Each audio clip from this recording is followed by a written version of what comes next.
Ito po tayo. Alam ko marami nagmamahal po sa ating Vice President at marami din nagmamahal po sa Presidente. Kaya ngayon guys, para malinawan po ang lahat kung ano man po ang kanilang bawat status ng buhay nila.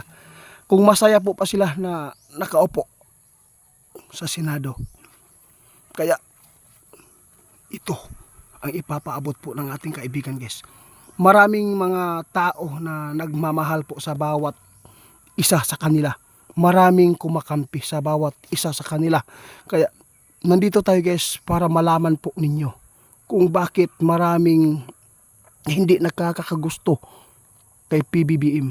At marami din mga tao na hindi po nagkakagusto sa mga ginagawa ni Vice President. Kaya ang ating dwinding kaibigan ngayon ang magpapaabot sa inyo kung sino talaga at kung ano talaga ang kanilang ugali na totoo. Kung sila po ba ay mayroong puso. Ang sabi po ni kaibigan Itiit, alam mo, nalungkot po ako. Sabi po niya, nakita ko si BBM, mabuting tao yan. Alam mo ba guys kung bakit po ipapaabot ni kaibigan? Ito, kaibigan, ano pong ipapaabot po natin?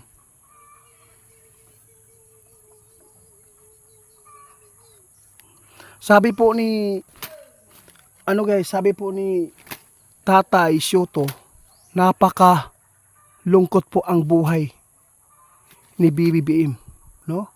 Ni Marcos.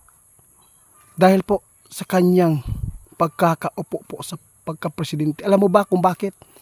Meron po siyang gustong gawin na ikakabuti po sa Pilipinas. Pero may humahad lang. Ipapaabot po namin guys, kaibigan. Sino po sila? Alam kong alam po nyo kaibigan, walang naitago sa inyo.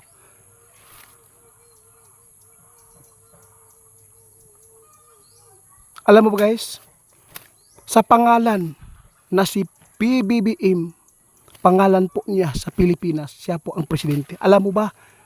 Pero, ang kanyang mga ginagawa, hindi po siya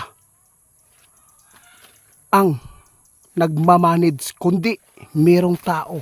May mga tao guys, mabuting tao si PBBM guys. Meron siyang mga nagawang kamalian dahil po bilang tao.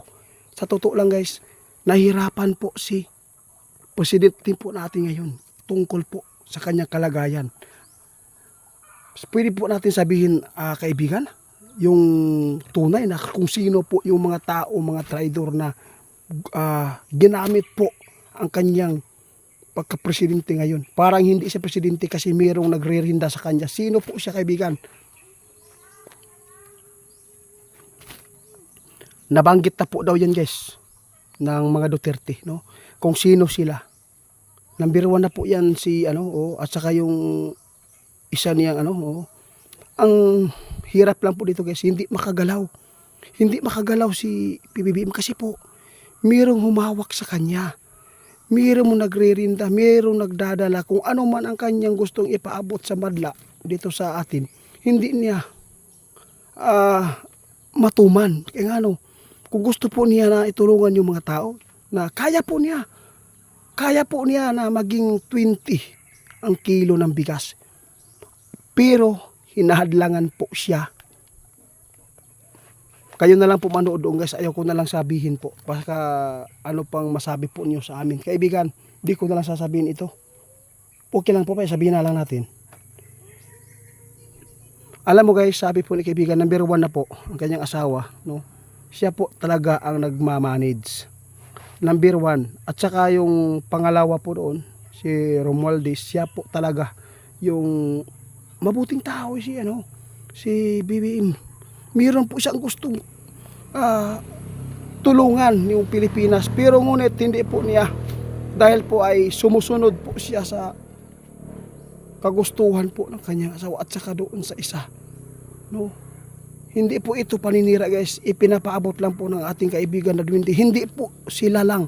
Marami pa. Kaya sobrang naaawa po talaga si kaibigan sa kalagayan po ni President. Dahil po ay lahat po ng mga isyu nasa kanya. Nakakaawa po. Mabuting tao, meron siyang gustong gawin. Kaya lang ipinapakita po niya sa buong Pilipinas ang kanyang pagserbisyo ngayon. Alam mo ba, lahat ng gawin niya, no? Hindi po niya maipaayos kaagad kasi po dadaan pa siya sa mga taong humahawak sa kanyang liig. Kaya kaibigan, maraming salamat po sa inyong ipanapaabot. Hindi ko sana to babanggitin guys. Alam ko marami pong nagmamahal po sa ating presidente. At marami pong nagmamahal po sa pagka Vice President ni Sara Duterte. Alam mo ba kung bakit sobrang lakas po ang kanilang pagtandim noon na sila po ay tatakbo pagka President at pagka Vice? Dahil po Marcos at Duterte. Malaking na itulong po yung Duterte din guys. Mabuting tao din po sila. Kaya lang, yung mga issue lang talaga, mayroon nasusobrahan, mayroon pong nakulang-kulangan. No? Yung mga ginagawa po ng ating Vice President, nais din po niya na tulungan po, no? Yung mga tao na kailangan ng tulong. Ngunit hindi po siya makakagalaw dahil yon ang sinasabi po ni kaibigan na mayroong humawak sa liig po ng ating presidente. Kaya kaibigan, ano man ang ating ipaabot ngayon sa mga tao, sa mga madla na makapanood dito.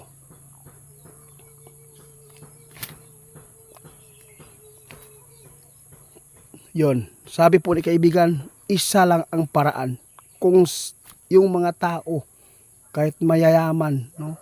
Kung meron tayong pagmamahal po sa kautusan po ng Panginoon daw, hindi yan talaga magiging ganyan.